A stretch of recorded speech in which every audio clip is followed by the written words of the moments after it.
ரோமர் 5வது அதிகாரம் 19வது வசனத்தை நாம் வாசிக்கலாம். Roman chapter 5 words 19.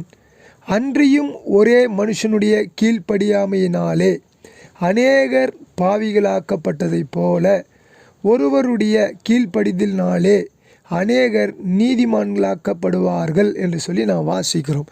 இங்கே அநேகர் என்று சொல்லி நாம் வாசிக்கிறோம். ஒரு மனிதன் கீழ்ப்படியாததினாலே, அவன் கீழ்ப்படியாமல் ஆண்டவருக்கு கீழ்ப்படியாமல் போனதினாலே பூமியிலே அநேகர் பாவிகளாக மாறினார்கள்.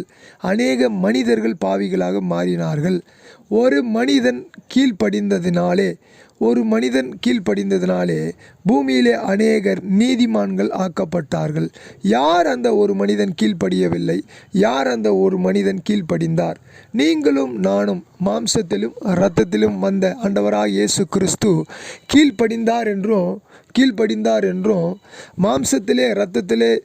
மாம்சத்திலே வந்த ஆதாம் கீழ்ப்படியவில்லை என்றும் நீங்களும் நானும் புரிந்து கொள்ள வேண்டும். ஆண்டவராகிய வேத வசனம் சொல்லுகிறது, ஒரு மனுஷனாலே பாவம் வந்தது, ஒரு மனுஷனாலே நீதி வந்தது. அல்லேலூயா, அல்லேலூயா.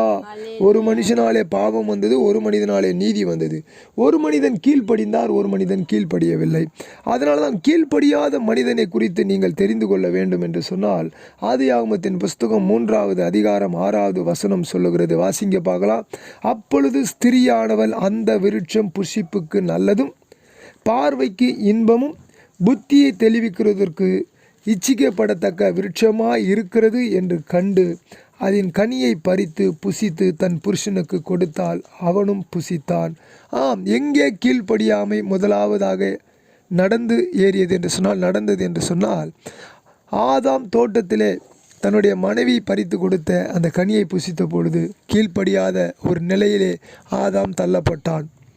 ஆதாம் தள்ளப்பட்ட பிறகு இந்த பூமி கீழ்ப்படியாத நிலைமைக்கு போய்விட்டது. யாருக்கு நாம் கீழ்ப்படிய வேண்டும்? கீழ்ப்படிதல் என்று சொன்னால் யாருக்கு நாம் கீழ்ப்படிய வேண்டும்? முதலாவது நீங்களும் நானும் கடவுளுக்கு கீழ்ப்படிய வேண்டும்.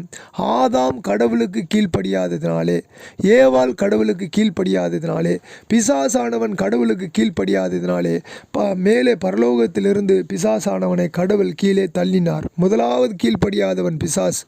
இரண்டாவது மனிதன், தேவ சாயலாக உண்டாக்கப்பட்ட மனிதனை அவன் என்ன செய்தான் என்று சொன்னால், அவனை தள்ளின அந்த வெறுப்பினாலே பிசாசை கடவுள் தள்ளிவிட்டார் என்ற அந்த வெறுப்பிலே பிசாசு என்ன செய்கிறான்? ஒரு தந்திரமான திட்டத்தை செய்கிறான். எப்படி செய்கிறான் என்று சொன்னால், கடவுள் ஏற்படுத்தி வைத்த மனிதனை மறுபடியும்